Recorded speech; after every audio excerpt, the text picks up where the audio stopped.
Genghis Khan ने इतने लाख लोगों को मौत के घाट उतार दिया था कि पृथ्वी का कार्बन स्तर लगभग 700 मिलियन टन कम हो गया था। पुराने इतिहासकारों का मानना है कि उसने 17 लाख लोगों को एक घंटे में मौत के घाट उतार दिया था। दरअसल चंगेज खान एक मंगोल शासक था जिसने 13वीं शताब्दी में मंगोल जनजातियों को एकजुट करके एक विशाल साम्राज्य की स्थापना की थी। उसे इतिहास के सबसे बड़े सैन्य नेताओं में से एक माना जाता है। उसने मंगोल साम्राज्य की स्थापना की जो एशिया, यूरोप और मध्य पूर्व के बड़े हिस्से तक फैला हुआ था। वह एक शानदार सैन्य रणनीतिकार था जिसने अपनी संगठन शक्ति और क्रूरता के लिए प्रसिद्धि प्राप्त की थी। चंगेज खान का विस्तार पूर्व में प्रशांत महासागर से लेकर पश्चिम में डैन्यूब नदी और फारस की खाड़ी तक फैला हुआ था। इसमें मध्य एशिया, चीन, मध्य पूर्व, रूस के बड़े हिस्से और पूर्व यूरोप तक फैला हुआ था। यह इतना विशाल था कि आज के कई देश जैसे चीन, रूस, इराक, ईरान, तुर्की, पाकिस्तान और मध्य एशियाई देशों के बड़े हिस्से इसके साम्राज्य का हिस्सा हुआ करते थे।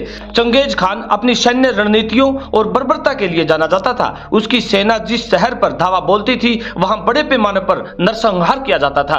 इतिहासकारों के अनुसार चंगेज खान और उसके अभियानों के कारण 4 करोड़ यानी कि 40 मिलियन से अधिक लोगों को उसने मौत के घाट उतार दिया था। यह उस समय की दुनिया की कुल आबादी का लगभग 10 से 11% हिस्सा उसने खत्म कर दिया था। मंगोल की सेना जिस शहर को जीतती थी वहां के निवासियों का सामूहिक नरसंहार करती थी, चाहे वे पुरुष हो या फिर महिलाएं हो या फिर बच्चे हो। यहाँ तक कि कुत्ते और बिल्लियों को भी नहीं बख्शा जाता था। विरोध करने वाले शहरों में लोगों को अमानवीय यातनाएं दी जाती थी। उसकी दरिंदगी इतनी ज्यादा बढ़ गई थी कि वह लोगों की आंखों और कानों में पिघली हुई चांदी डलवा देता था। उसने कई समृद्ध शहरों और संपदाओं को पूरी तरह से नष्ट कर दिया और उन्हें राख में बदल दिया। बुखारा, समरकंद, मरव, निशापुर और बगदाद जैसे शहर आज भी उसकी क्रूरता की गवाही देते हैं, क्योंकि उसने मरव में 13 लाख लोगों को एक झटके में खत्म कर दिया था और लगभग 17 लाख लोग निशापुर में मारे गए थे। और हेरात की बात करें तो यहाँ पर 16 लाख लोगों को इसने मौत के घाट उतार दिया था और बगदाद में तो 8 लाख लोगों को इसने क्रूरता से मारा है। चंगेज खान अपनी क्रूरता का उपयोग मनोवैज्ञानिक युद्ध के रूप में करता था। उसके नाम और उसकी सेना की बर्बरता का डर इतना ज्यादा हो गया था कि कई शहर तो बिना लड़े ही आत्मसमर्पण कर देते थे। चंगेज खान की रणनीति यही थी कि कोई भी शहर उसका विरोध करता है तो उसे और उसके आसपास के शहरों को पूरी तरह से नष्ट कर दिया जाए ताकि और शहर सबक सीख सके। उसने शत्रु क्षेत्रों में कृषि, भूमि और सिंचाई प्रणालियों को भी नष्ट कर दिया था, जिससे अकाल पड़ा और बड़े पैमाने पर भूख से लोगों की मौत होने लगी। चंगेज खान ने अपने युद्ध की शुरुआत यानी कि लोगों को मारने की शुरुआत मंगोलिया में अपनी जनजातियों को एकजुट करने और अपने विरोधियों को कुचलने से शुरू किया था। उसका पहला और बाहरी हमला पश्चिमी जिया के टैंगवा साम्राज्य पर था, जो कि आज का एक चीन का बड़ा हिस्सा है। वहां से शुरू करके मंगोलियाई और चीन के लोगों को मारते हुए सिंधु नदी तक आया था, जो आज के पाकिस्तान और भारत के बीच में है, लेकिन भारत में गहराई तक प्रवेश नहीं किया था। उसने सिंधु नदी तक आते आते Kazakhstan, Uzbekistan, Tajikistan, Kyrgyzstan, Turkmenistan जैसे बड़े हिस्सों को तबाह कर दिया था और अफगानिस्तान में तो उसने बाहरी तबाही मचाई थी।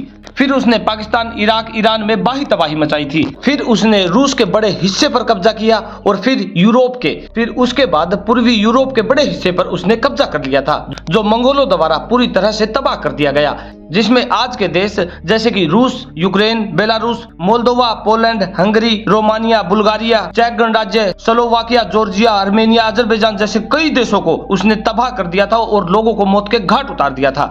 वैसे उनकी संतान की बात करें तो चंगेज खान की कई पत्नियां और उपपत्नियां थी। कुछ स्रोतों के अनुसार उनकी सैकड़ों पत्नियां थी और उनसे उनके 200 से अधिक पुत्र प्राप्त हुए।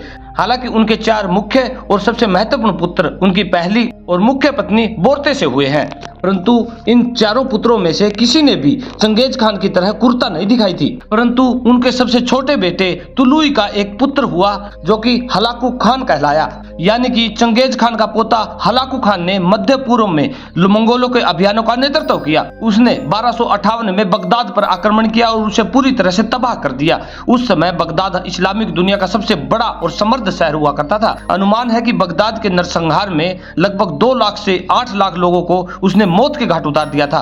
हलाकू खान ने इतने बड़े पैमाने पर आबादी वाले और सांस्कृतिक रूप से महत्वपूर्ण शहरों को सीधे तौर पर तबाह कर दिया था, इसलिए उसे अपने दादा की तरह ही क्रूर शासक और व्यापक हत्याओं के लिए जाना जाता है। चंगेज खान यानी कि इसके नाम के पीछे खान लगने से ये कोई मुसलमान नहीं था। इनके समय में खान एक पारंपरिक उपाधि हुआ करती थी जिसका अर्थ नेता, शासक या सम्राट होता है। यह एक कागान या अरबी के खाखान से बना है।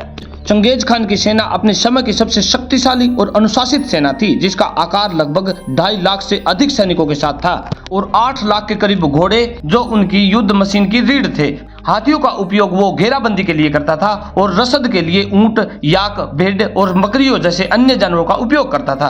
मंगोल सैनिक अपने साथ जीवित भेड़ें और बकरियां भी ले जाते थे, जो उनके लिए ताजे मांस और दूध का स्रोत थी।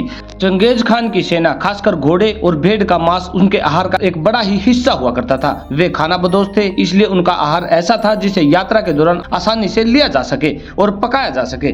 चंगेज खान की सेना हाथ में तीर कमान और काठी में कबाब लेकर चलती थी। इसके अलावा मंगोल सैनिक कैदियों को रखते थे, जिसमें से अच्छे लड़कों को अपनी सेना में शामिल कर लेते थे। जो शहर या जनजातियां विरोध करती थी, उनकी सभी महिलाओं और बच्चों को अक्सर गुलामी में बेच दिया जाता था या फिर उनकी हत्याएं कर दी जाती थी। चंगेज खान की सेना जहां भी जाती, वहां पुरुषों, महिलाओं और बच्चों को बड़ी संख्या में मार डालती। शहरों और गाँव को लूटते समय वे अक्सर लोगों के कटे सिरों के ढेर पीछे छोड़ जाते। जिन शहरों ने उनका विरोध किया, उन्हें पूरी तरह से बर्बाद कर दिया जाता। लाखों की संख्या में लोगों का वध कर दिया जाता।